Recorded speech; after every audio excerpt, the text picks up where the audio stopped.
Hello, peeps and creeps, and welcome to the Fright Club. I'm Gav, he's Danny. Hello.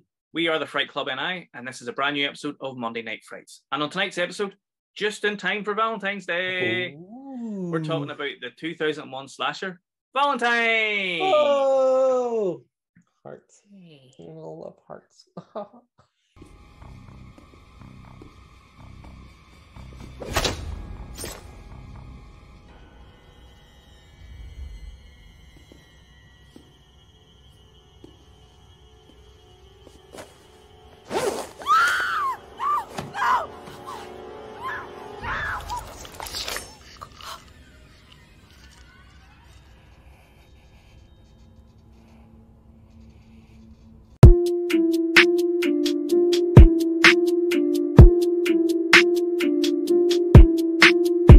And we're back with episode 5.5 of Monday Night Frights. On this episode, it's Valentine's Day. Valentine's Day. Oh, we Gav. love you.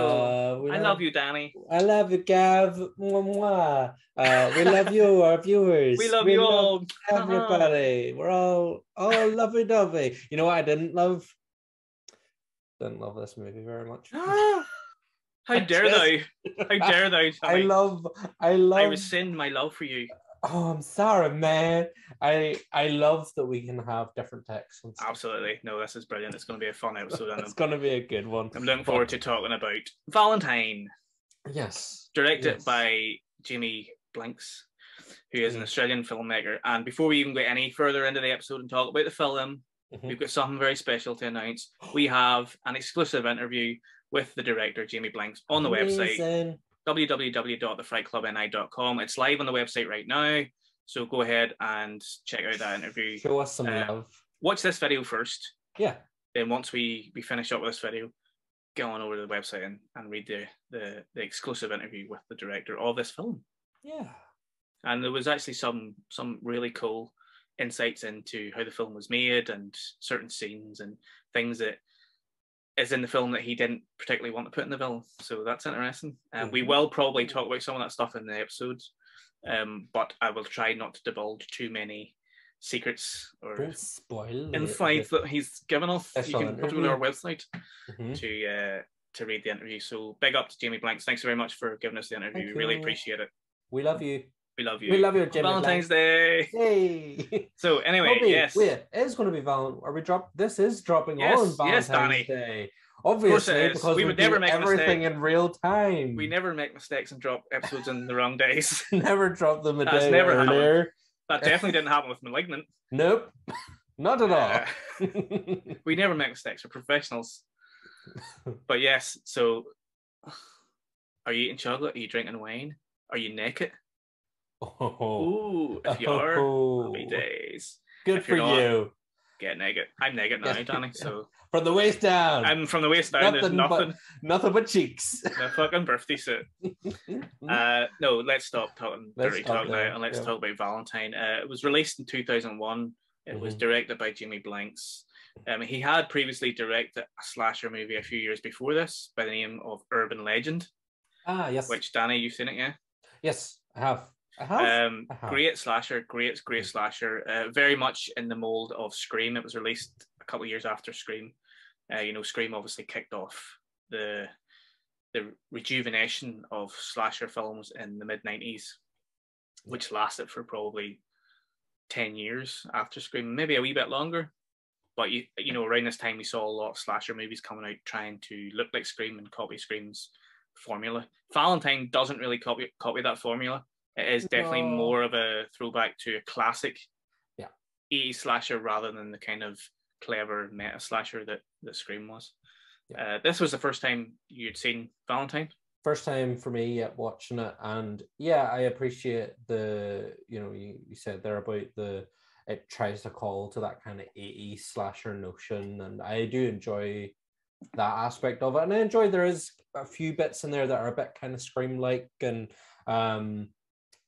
I like that even though it's a male director, it's still kind of got that female empowerment thing about it. There was, especially for that, I think it still had a lot of the leftover kind of girl power from the 90s in it. I think there was a lot of that in it.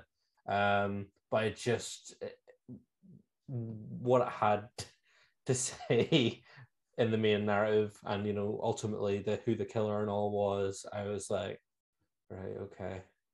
I mean, yeah, I mean it's not the saw greatest. that coming. Yeah, did you guessed it? Yeah, I guess it's straight off the bat, because even from the poster, I was like, it's him, isn't it? Like it's fucking Angel. Angel did it. The Angel, yes. Yeah, I mean, I rewatched it recently, and I watched this film in the cinema when it first came out. I don't think it was opening weekend, but I do remember going to the cinema to watch it because I was big into my slashers back in this time. I was a huge fan of Scream, and I watched any film that resembled Scream. So I did go to the cinema to watch it. I'm sure I did guess the killer, but it was one of those things where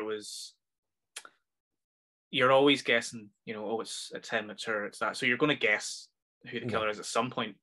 I think as the film progressed, I always remember thinking back, yeah, it's definitely Angel. And even when I rewatched it, I was rewatching it recently thinking, it is definitely Angel. But then throughout it was going, is it? Or have I got that wrong? Or what the fuck? And then obviously, you got the end where it turned out to be Angel. Or is it? You don't know. You never get confirmation. I mean, you don't get confirmation. Everybody has nosebleeds.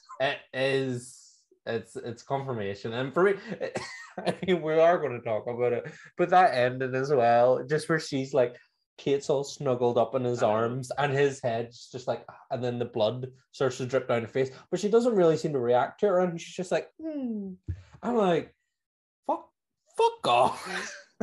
Yeah, I wonder if we didn't cut to black, would we have seen her be all like, you're the killer? Or would she just be like, oh, blood, love it. Oh, comfort. You must have obviously got knocked on the nose during that ordeal. Yeah, just there was too many things where it was like setting stuff up for us, the audience. And I just was like, I don't like that. Even the mask, the killer mask is first introduced at the start during the Valentine's ball. But I was like, why do, like, there wasn't a need to put it in there. Like, I feel like he could have still had that as his like killer masked persona without having it introduced to us during the Valentine's ball. Yeah, potentially, but I think it was just to sort of put a placeholder there so that there was always that callback. Well, he wasn't even wearing it. It was just some other random kid happened to have it on at the Valentine's ball. Ooh. I suppose it was another red herring in the way that you were sort of thinking, oh, who is that kid that was wearing it? Could he be the killer instead of the kid that they were bullying? Didn't even think that. I know. It's just like, who the fuck's this guy and why is he wearing the mask? Like, oh, coincidentally, it's going to appear later on the killer. Oh, not the exact same mask, Danny. It's slightly different. I mean, it's a full face mask rather than the wee plastic Halloween.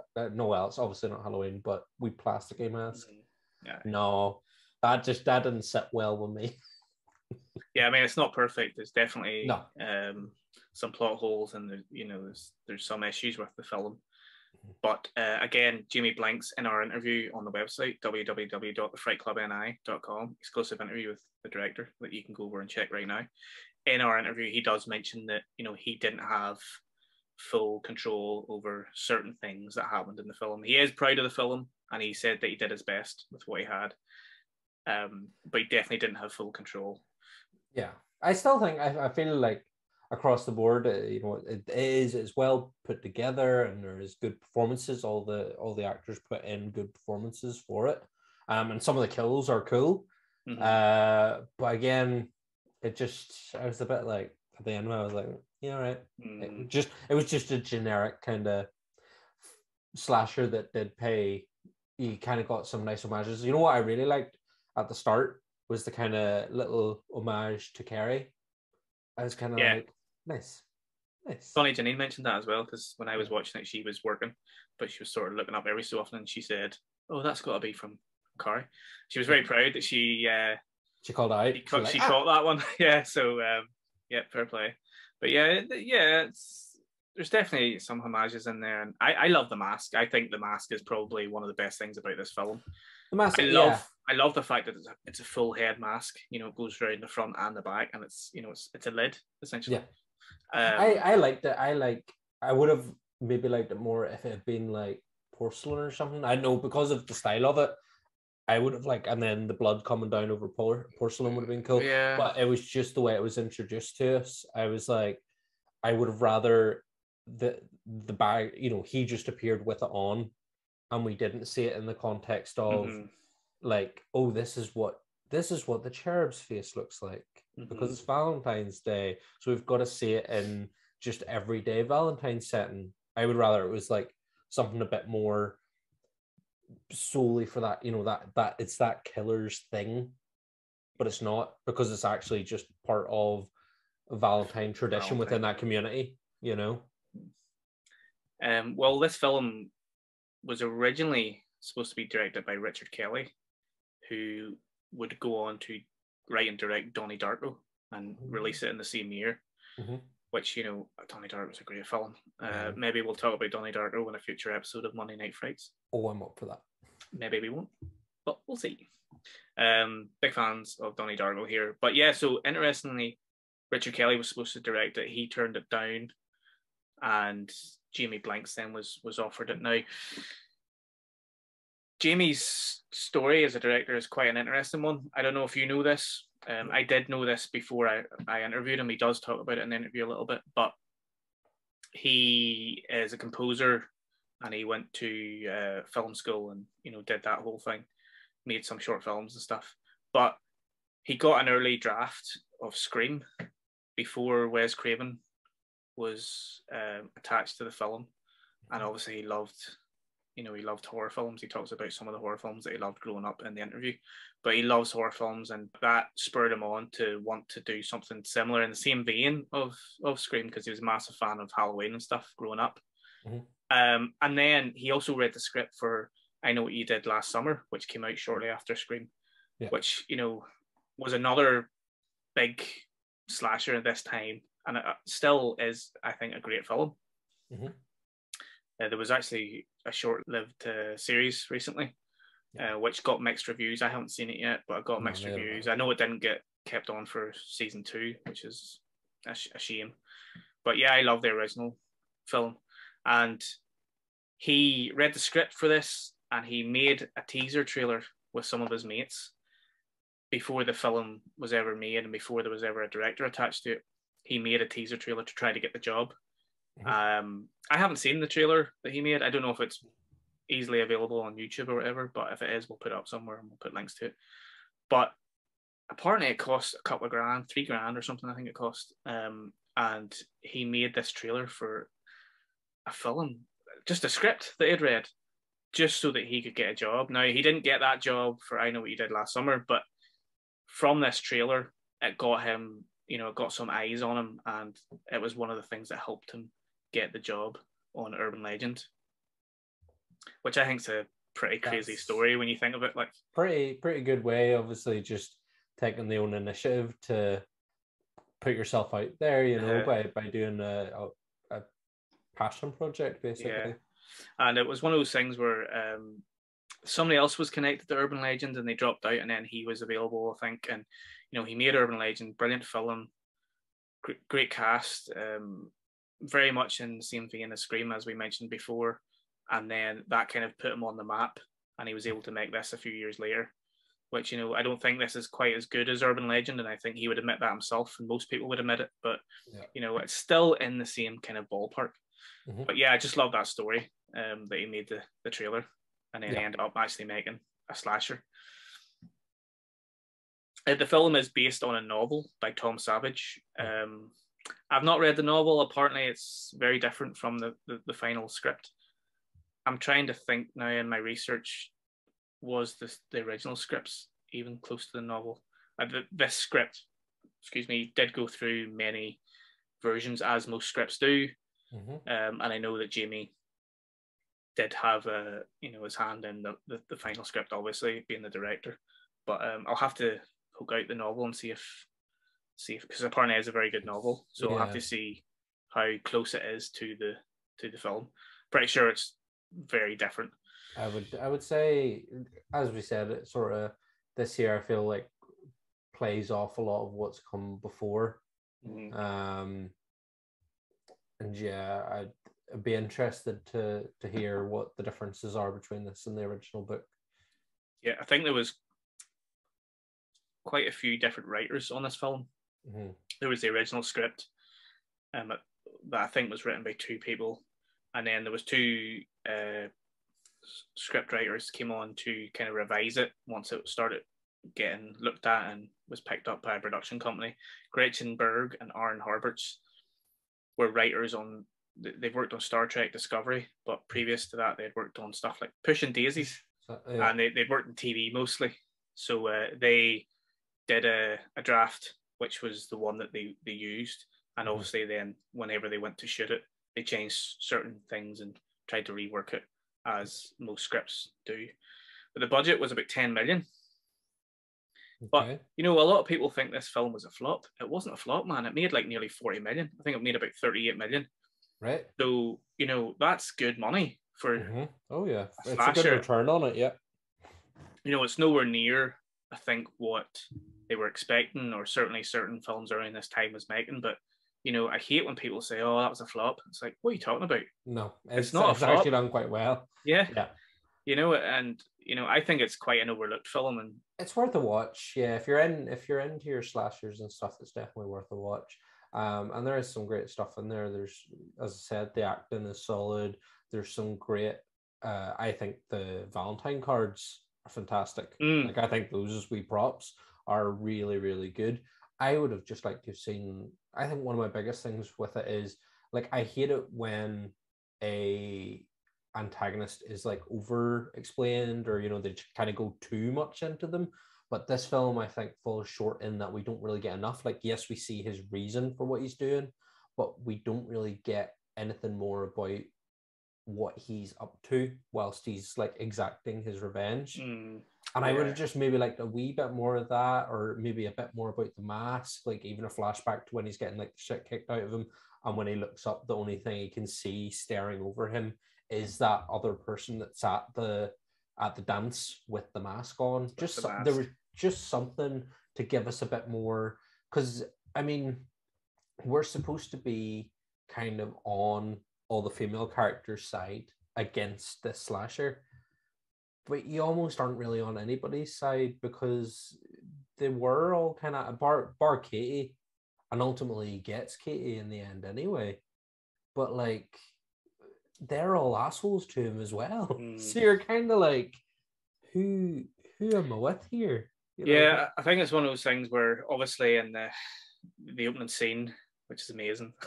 It's great. Back of the dance, you know, the kids, yeah. You know, kids are kids. You know, they're going to be horrible. They're bullies. You know, I remember, I'm ashamed of myself. I'm sure I fucking bullied people back in school, and you know, you don't think you're a bully, but years later you look back and go, "Fuck, I was probably a bit of a dick to that person. Why would I do that?" You know, it was banter. It was banter. Yeah, no. But even in their adulthood, when they're talking about the kid again, they sort of, they're like, oh, do you remember that fucking smelly kid? And you're just like, and yes, they do admit that they were horrible to him, but at the same time, they sort of still, there's no real remorse. They sort of still, in many ways, they screw up their face when they're talking about him, and it feels like they haven't really fully grown that much. They're kind of getting what they deserve in it.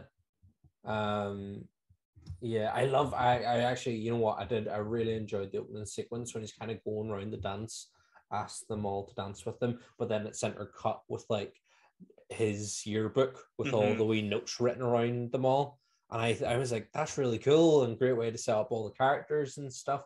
And it's just then that it didn't lead on with that, or if we could have seen more of him like stalking his prey throughout the film, then it would have led nicely from that, but we don't. It doesn't lead into it. We kind of just end up stuck with the girls the whole time, and we don't get much from Jeremy until we ultimately find out that we have been in Jeremy's company the whole time. We just haven't realized it. Oh no, he's changed his name. He's got plastic surgery. He's an alcoholic. Of course he is. You know? Of course he's an alcoholic. Yes. Some of the things you're saying probably would have worked better. Obviously, they didn't want to show the character because they wanted it to be a mystery. They wanted as much kind of mystery there as they could. But the opening scene's great. I love it. I love especially whenever he's facing the wee girl. She's like, "Oh, get off me! Stop attacking me!" Yeah. And it's just kind of like, "Fuck's sake!" Like, it's really over there because at first they do the pouring the red punch over his head, and you're like, "Ah, Carrie!" And then it kind of goes really dark when they start like stripping him, and then runs out, and they just start beating on him in the middle of the dance floor, and you're like, "That's fucked." And also, why are no grown-ups? Yeah. Where are the grown-ups? And why is no one Exactly. helping this kid? And then he's the one that is basically implied that he sent off to a boarding school because he was pervert on her. He was a pervert, and you're just like, yeah. Was it? She well, he attacked her, isn't it? It was accuses her of attacking her, of jumping her. And all the boys kick shit out of him, and then he gets sent off to boarding school, and you're just like, all these wee characters, just horrible. I know. They're all kind of really horrible, a horrible bunch of people. But the cast, we spoke about the cast. You said you thought the cast were quite good. You know, you look at that cast list and you think the year's 2001. You've got Denise Richards, who was, all the boys loved Denise Richards around this time. Like, she was up there. You know, she was always top 5 in the FHM sexiest woman in the world polls. She had done Wild Things at this point. Isn't that right? I don't know. I was 9. You were 9. Fuck, I keep forgetting you're too young. I was a 9-year-old. So Wild Things is the film where she has the lesbian scene with Neve Campbell and boobies. But it was back in the day. It was very much like, oh, have you seen Wild Things? You know, because it was just, oh my god, lesbian scene. You know. Mm-hmm. So I'm pretty sure Wild Things was before this. It was 1998 was Wild Things. So she had done that. I'm pretty sure she had done lots of magazines. I don't know if she had done Playboy at this point yet, but she had definitely done magazines. She was up there. She was one of the top girls that we all loved. And also for the girls. Because it's not all just for the boys. It's not all about us fellas. Angel. Mr. David Borealis. Mr. David Buenos Aires. The Aurora Borealis in your kitchen at this time of year. Boreanianus? How do you pronounce his fucking surname?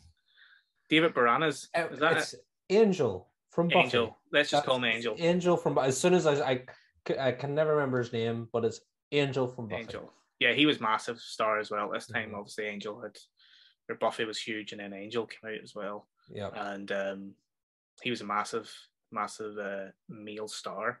And again, he was in the top 5 sexiest men. All those polls that you had back in those days where, you know, nobody gives a fuck about them anymore. But back when you were a kid, it was like, oh my god, have you seen this poll where fucking, you know, Gail Porter's number 3 and Denise Richards is number 2 and Jenny McCarthy's number 1, or Pamela Anderson, because she was always pretty high in those lists too, for obvious reasons. But as well, so you have those 2 guys, and then you've got a pretty decent support cast.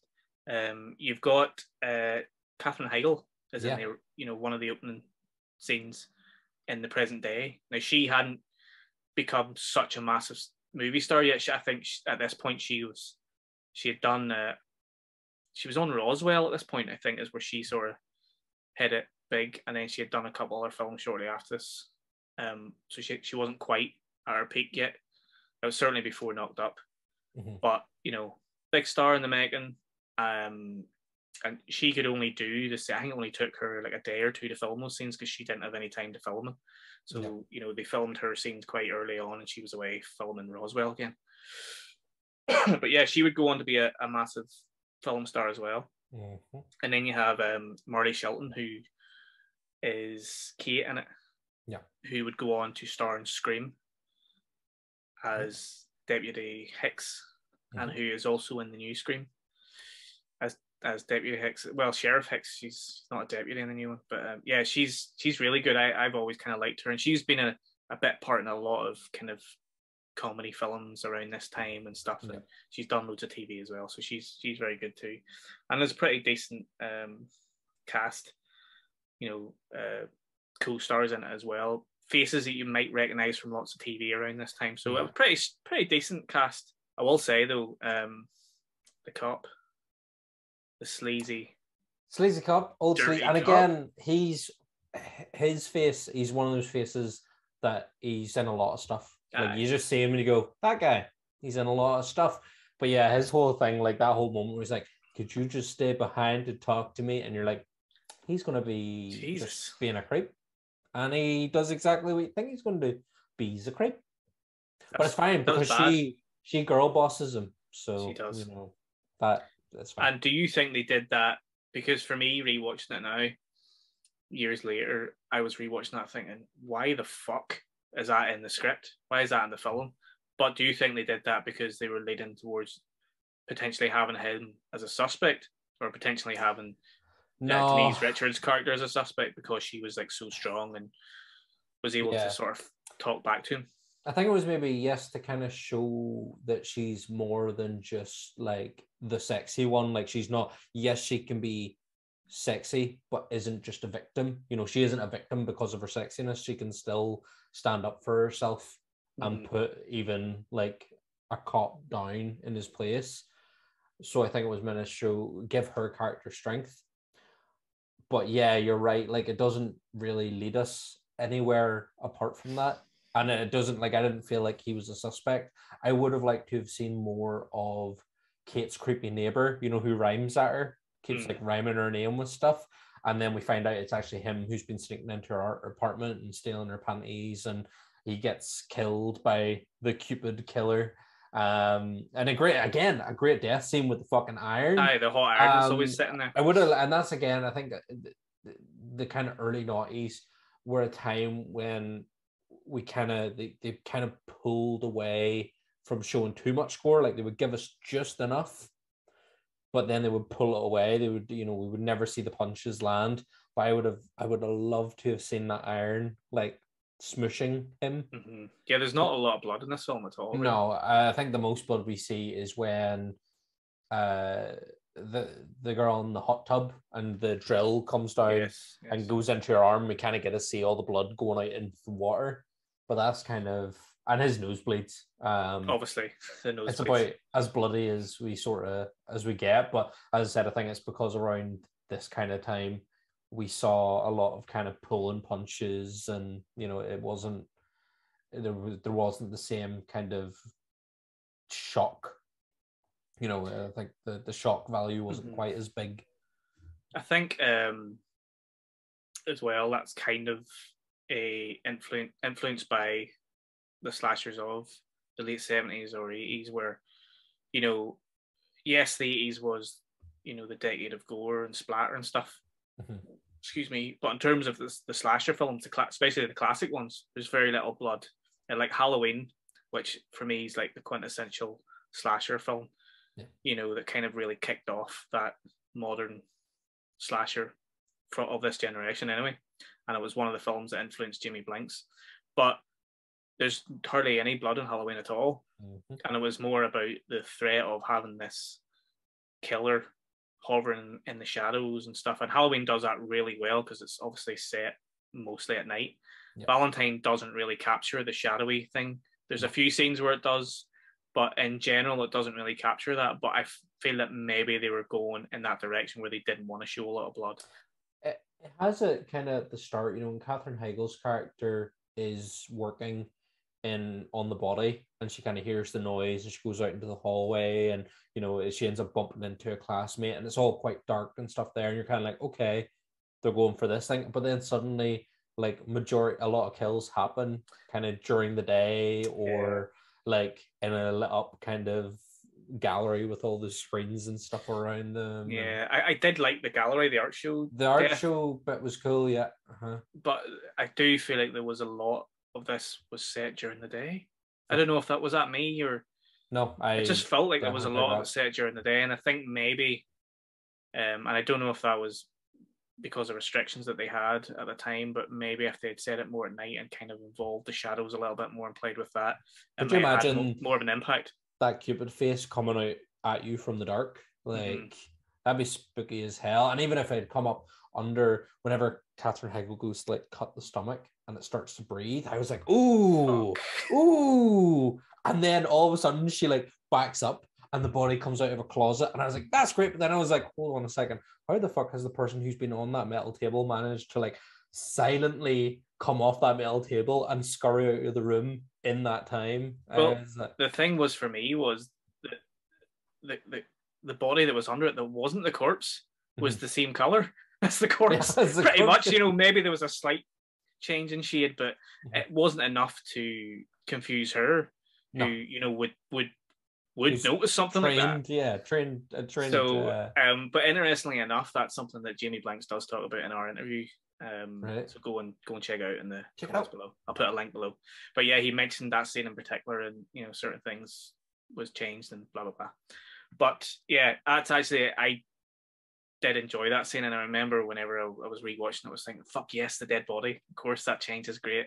Love it." Also, I don't know, is that a bit of a trope to have a scene set in a morgue? You know, has it happened before? I feel like it has. I feel like that there's bits in it. Obviously, I didn't like that. Somehow randomly managed to like scarper her out of the room and off a metal table without making a single sound. But I loved whenever he was trying to find her in the room with all the bodies, going along, stabbing each of them. And then he gets to her and you get that shot of him walking out the room, but it's from low and the blood going down the wee like catheter tube type thing. Yeah, down into the pan. I was like, that's nice. And I would have liked if there'd been more of that through this. And it just there seems to be moments that are a bit like that, and then there's other moments where it's almost playing it a bit like a teen movie. And don't get me wrong, some of them are quite good. Like I liked whenever before we actually get there, when Catherine Hegel's character's on her date with the dude who keeps referring to himself by his own name, the third person. Yeah, and he's just like he's an asshole. He's got the same initials as the killer, JM. Yeah, and like. There's a lot in this movie, I think, about the dating scene, you know, about dating in your early to late 20s. And it's all about like speed dating. And, you know, this is what dating looks like at that time. And it is very of its time. Mm-hmm. But it almost like, yes, I know the film's called Valentine and it's meant to be about Valentine's Day and in turn dating. But it almost feels like sometimes it leans a little bit too much into that. And it's trying to make you suspect different people of being the killer through the different people, like the different men they interact with. So when it actually, whenever we kind of get that first twist ending for who it could be, it kind of goes, oh, and that's when I was kind of like, oh, okay, didn't expect that, because it seems to want to place the blame on a man. Mm-hmm. But then sure, it turns out to be a man anyway. I know. So going back to what you said about, you know, the opening scene was quite dark in the morgue and stuff, and it was kind of well shot and looked quite nice. I do agree with you. I think a lot of those shots in the morgue were quite stylized. They looked really good. Look real nice. They look real nice, but I like, there's a specific scene where he's walking and he's wearing the black and he's got the mask on, and it just reminded me of something, again, a very giallo-esque, you know, something from the likes of Deep Red or something like that. I think that mask reminded me of the porcelain mask from Deep Red, specifically, that cracks open. There's a scene where a mask cracks open in that film, and kind of reminded me of that. But I liked it, but it's got a bit of a blue hue or a cold hue. A cold hue is, you know, it's cold. It's cold opening, I suppose. I think anytime there's like death really in this movie, it seems to get the cold blue hue kind of gets thrown at it. But another thing that they try to sort of go back to, because obviously we keep saying this was influenced by Halloween and classic 80s slashers, is, you know, the idea that it's set around a holiday. You know, you've got Halloween, you've got Silent Night, Deadly Night, the original, you know, My Bloody Valentine as well. I feel like in this film they really kind of wanted to push the Valentine theme. You said maybe a little bit too much, but they wanted the imagery from that holiday to be in this film.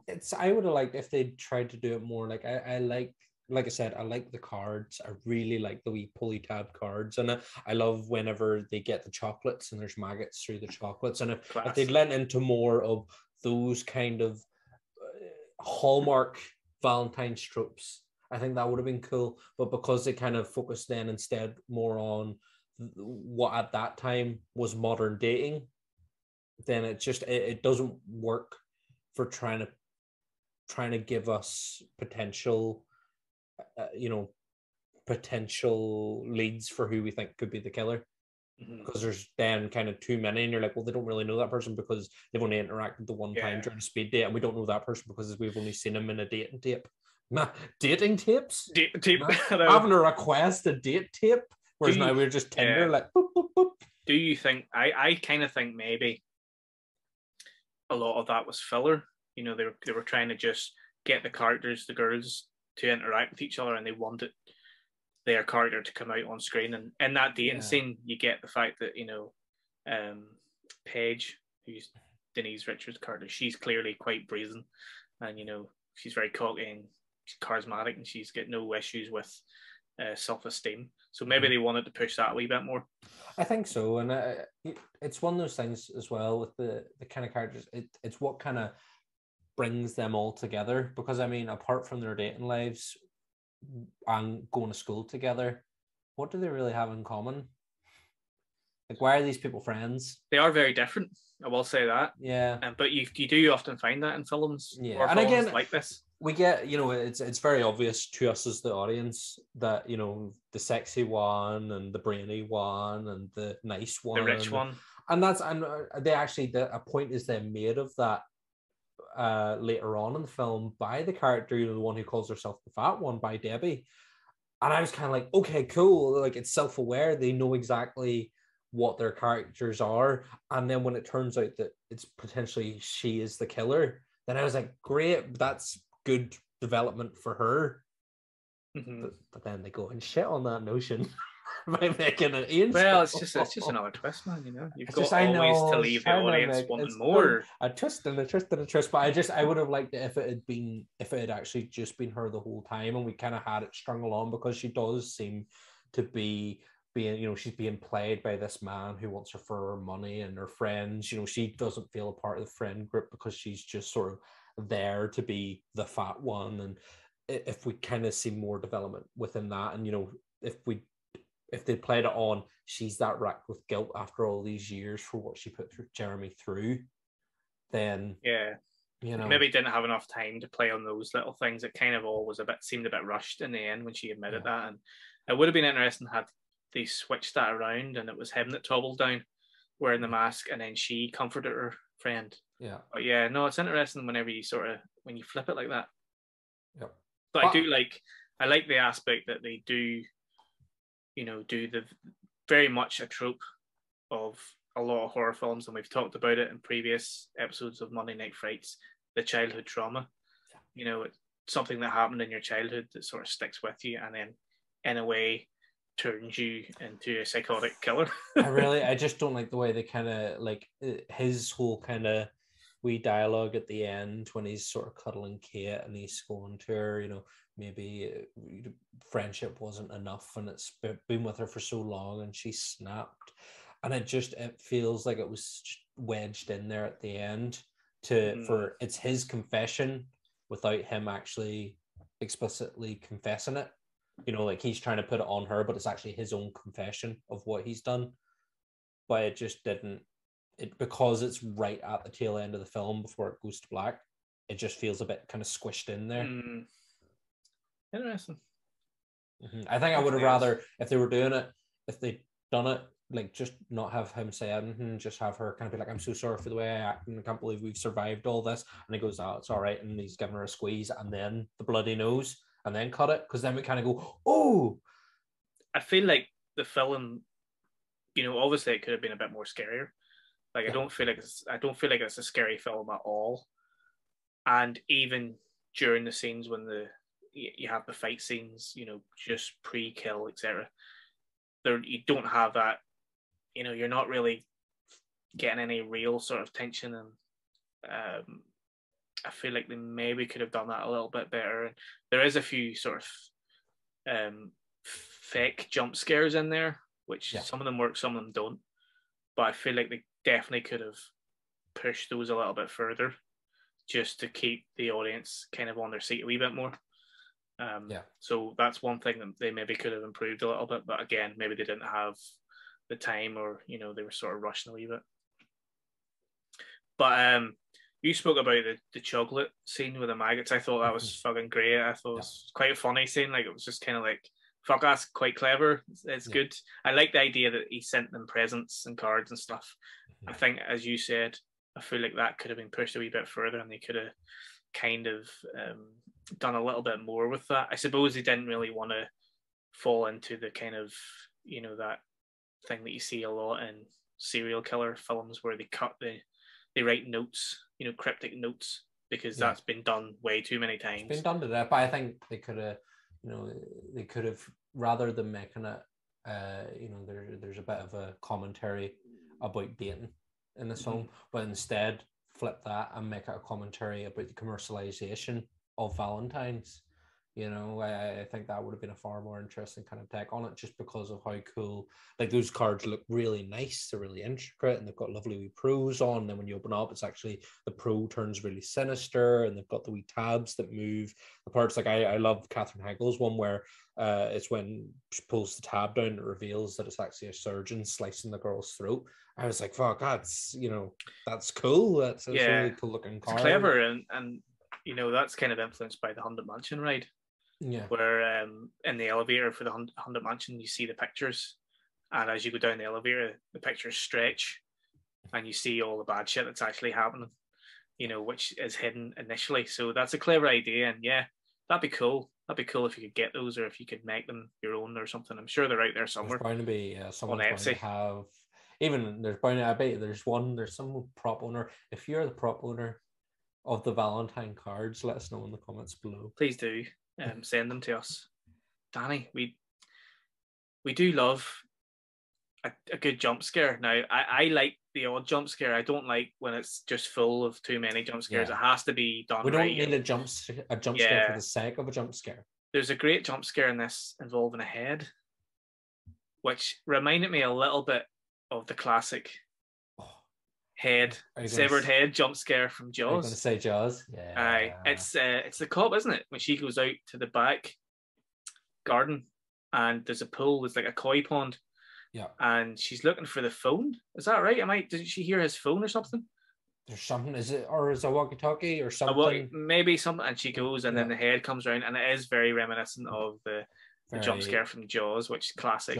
I really hope that was put in there because of Jaws. Yeah, that would be great. And there's a few. The only thing is then that there's kind of not long followed up by the discovery of the body in the hot tub, and it's almost like you've kind of already given us this bit. Like, and I actually really like the hot tub kill as it happens. You know, where he kind of seals her in that clear perspex glass, and he's drilling down into it at her, and then he just kind of throws the drill in with her to electrocute her anyway, which I'm kind of like, why didn't you just do that to start with? But it still looked cool. It was to give her hope, Danny. Come on. Oh, the hope of survival in a hot tub. I thought he was going to turn the hot tub up. Oh, hotter. 100. Cooker. Yeah, and cook her. You know, because I remember the scene briefly. I couldn't remember it because it's been a while since I've seen it. Mm-hmm. But when I rewatched it, I was like, oh yeah, this is where he turns it up and she bubbles and all. And then when it didn't happen, I was like, hang on. The fuck's that from?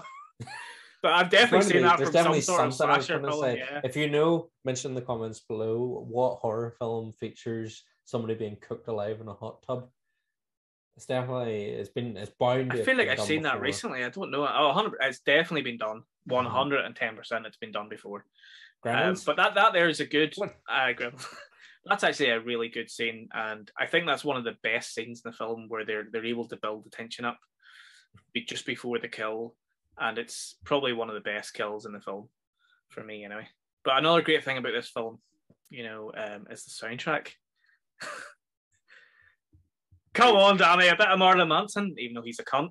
He's a but bastard. you know, he is, you know, but you've got like, you know, Deftones, and you've got all those kind of fucking the needle drops, new metal bands from the late 90s, early 2000s. Again, very much of its time.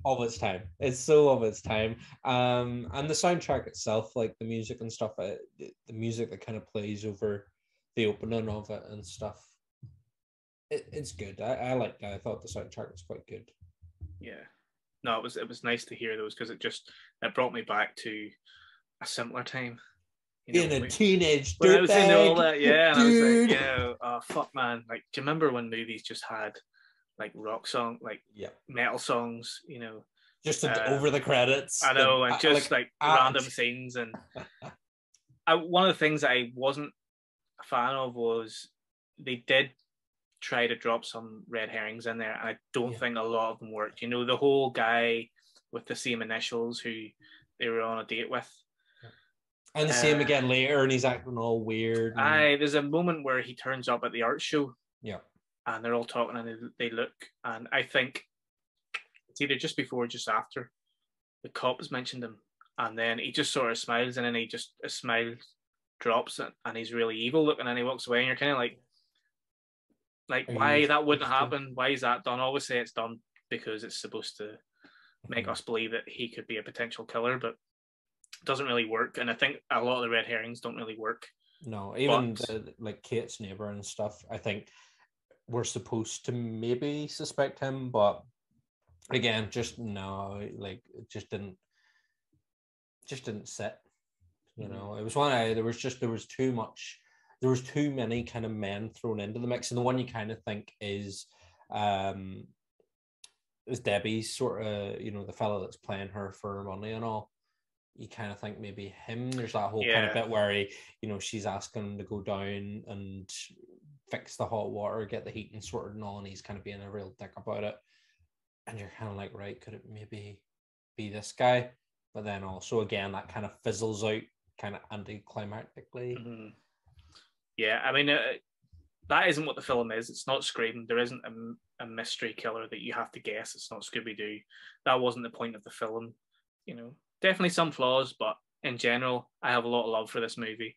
Rewatching it recently kind of brought me back to those times, and it's one of those slasher films that is forgotten about a little bit and is kind of overlooked, and is probably better than a lot of people remember, or certainly deserves more love, I think.